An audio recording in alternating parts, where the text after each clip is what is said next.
एक बहुत कंजूस आदमी था। गंगा जी नहाने नहीं जाता था इसलिए कि कहीं पंडित कुछ मांग ना ले। एक बार गांव के सब लोगों ने कहा कि सुनो जी, माघ का महीना चल रहा है, सब लोग नहाने जा रहे हैं, तुम भी प्रयागराज चले जाओ, नहाए एक डुबकी तो लगाओ, सारी जिंदगी होगी तुम गंगा नहीं नहाए। तो सबने जिद की, पत्नी ने भी कहा जाओ। तो वो चुपके से गया। पहले तो देखा कहां भीड़ ज्यादा है और कहां भीड़ बिल्कुल नहीं। तो वो गंगा के किनारे चलता चलता चलता सब जगह भीड़ थी, माघ का महीना था। अब वो चलता चलता शमशान घाट पहुंच गया, यहां भीड़ नहीं है। बोले यहां नहा लो तो यहां पंडा आएगा नहीं, नहीं तो पंडा नहा और पंडा खड़ा, चल निकाल कुछ दे, मेरे हाथ से पूजा करा, चल। गया जी में। अब बड़े प्रेम से वो शमशान में सोचा यहां कुछ नहीं है, कोई पंडों का झंझट नहीं है, कपड़े उतारा, चुपके से धीरे धीरे गया, कोई देख ना ले। वो बड़ा पैसे वाला था पर कंजूस बड़ा था। तो शमशान में जाके डुबकी गंगा जी में लगाया और भगवान शंकर तो शमशान में ही विराजते हैं। शंकर जी को लगा जरा आज इसके साथ थोड़ा खेला खेली कर लें। तो भगवान शंकर ही पंडा बन के आ गए। जैसे ही वो डुबकी लगाया और डुबकी लगा के ऊपर उठा तो शंकर जी खड़े, हाँ यजमान जी निकालो। अब वो घबरा गया, अरे तुम कहां से आ गए? अरे बोले हमारा ये ठेका है, यहां जो भी नहाता उससे हमें ही वसूली करनी होती है, चलो ले आओ। नहा लिया आपने, लाओ। अरे हम इसीलिए तो नहाए शमशान में कि कुछ देना ना पड़े। ना ना, यहां तो देना ही पड़ता, शमशान ही, यहां से तो बच के कोई जाता नहीं। अच्छा बताओ कितना लोगे? शंकर जी बोले देखो हम वैसे लालची तो नहीं है, पर तुम दो, कितना दोगे ये बताओ? उसने बोला 1 पैसा दूंगा। हाँ हाँ, शंकर जी बोले चल मैं 1 पैसे से खुश हूं, चल ला। अभी नहीं लाया, कुछ नहीं हूं, उधार 1 पैसा दूंगा, वो भी उधार। तो शंकर जी बोले ठीक है, तो लिखवाओ फिर अपना एड्रेस वगैरह यहाँ। शंकर जी ने रजिस्टर में नोट किया, कहाँ के हो? फलानी गली, मकान नंबर फलाना। हाँ यहाँ के हो? हाँ सही है। हाँ मोबाइल नंबर? नहीं, मोबाइल रखता ही नहीं। अब वो उधारी का बहाना था बचने का, वो चला घर। और जैसे ही घर पहुंचा तो शंकर जी तुरंत दरवाजे के पास खड़े हो गए। हाँ यजमान जी 1 पैसा निकालो। दरवाजा खोला पत्नी ने, क्यों? फलाने जी हैं? हाँ हाँ हैं। तो उनसे बोलना कि 1 पैसा हमारा उधार है तो दें। पत्नी गई, क्यों जी आपसे कोई 1 पैसा लेने आया उधार?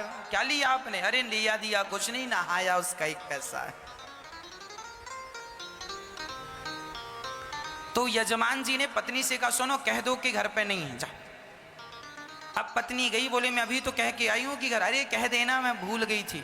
अच्छा पत्नी गई, सुनो जी महाराज हमारे पति तो घर पे है ही नहीं, कहीं गए। अच्छा कोई बात नहीं, जब तक नहीं है तब तक तुम जो बनाई हो सो दे दो, हम खाएंगे, इंतजार हमारा तो कोई है नहीं, यहीं बैठेंगे।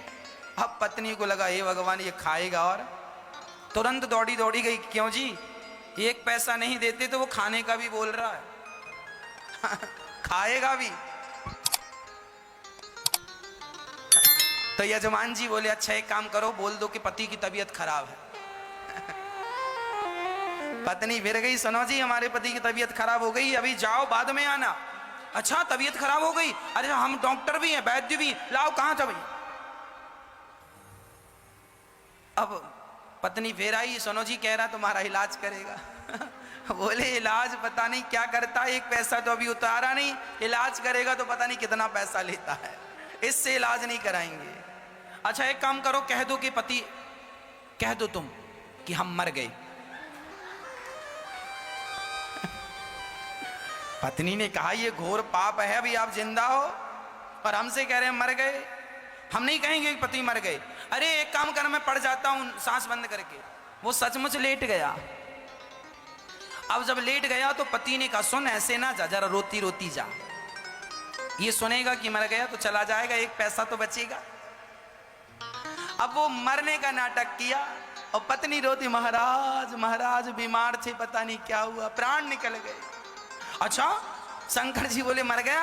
हाँ। अच्छा एक काम करो, तुम घर में अकेली हो ना? हाँ। बोले मर गया तो उठाएगा कौन? मैं गांव वालों को बुलाता हूँ।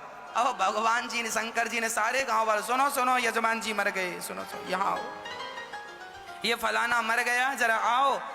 अब सारा गांव इकट्ठा हो गया। सब इकट्ठा, वो पड़ा है और पत्नी की तरफ बार बार यूं यूं करे, अभी है कि गया? अरे वही तो लाया गांव वालों को, कहाँ गया? थोड़ा देर मरे पड़े रहना। अब वो पड़ा मरा और गांव वाले अर्थी तैयार कर रहे हैं। हाँ वो रो रही है और भगवान शंकर मुस्कुरा रहे हैं, कितना कंजूस है, मर गया पर एक पैसा नहीं दिया इसने। अब गांव वाले बोलो देर ना करो, उठाओ। उठा के अर्थी पे, उस पे अर्थी पे रखा। अब ले जाने लगी तो पत्नी ने पकड़ लिया, नहीं मरे नहीं मरे नहीं मरे, मत ले जाओ। अब गांव वाले बोले राम राम, बड़े दुख में इतनी पागल हो गई, कहती है नहीं मरे। हाँ हाँ दुख में आदमी ऐसी कहता नहीं मरे। अब वो माताएं महिलाएं पकड़ पकड़ के अब गांव वाले लेके चले। अब ये पत्नी बड़ी परेशान है, भगवान सचमुच ना फूक दें लोग। अब वो शमशान तक पहुंच गया, लेटा लेटा सांस रोक के धीरे धीरे सांस लेता। चिता सजाई गई और चिता पे रखा गया, फिर भी उसने नहीं कहा कि मैं नहीं मरा। तब शंकर जी ने कहा यजमान जी अब आग लगाने का नंबर है, अब मौका नहीं मिलेगा, अब बताओ लगा दें? फिर भी वो आंख ना खोले। तब शंकर जी समझ गए एक नंबर का कंजूस है ये। तब शंकर जी बोले अच्छा मैं किसी के भांग धतूरा से प्रसन्न होता हूं, आज मैं तेरी कंजूसी से प्रसन्न हो गया। चल बोल तुझे क्या चाहिए, क्या चाहता है? तो उठ के बैठ गया। बोले देना ही है तो कुछ मत दो, जो एक पैसे को कहा था वही छोड़ दो, वही छोड़ दो। शंकर जी ने कहा जा छोड़ा। वो अपने घर चला गया शंकर जी। तब से शंकर जी को भोला भंडारी कहने लगे, बड़े भोले हैं शंकर जी। उसको भी मिल ही गए। तो कंजूसी ऐसी ना हो, ईश्वर यदि हमें दिया है तो हमें जरूर देना चाहिए, क्योंकि परोपकार ही हमारा परम धर्म होता है ना। तो हम अहंकार ना करें कि हम कुछ हैं। हम कौन हैं? मैं केवल राम का दास हूं। मैं कौन? केवल भगवान का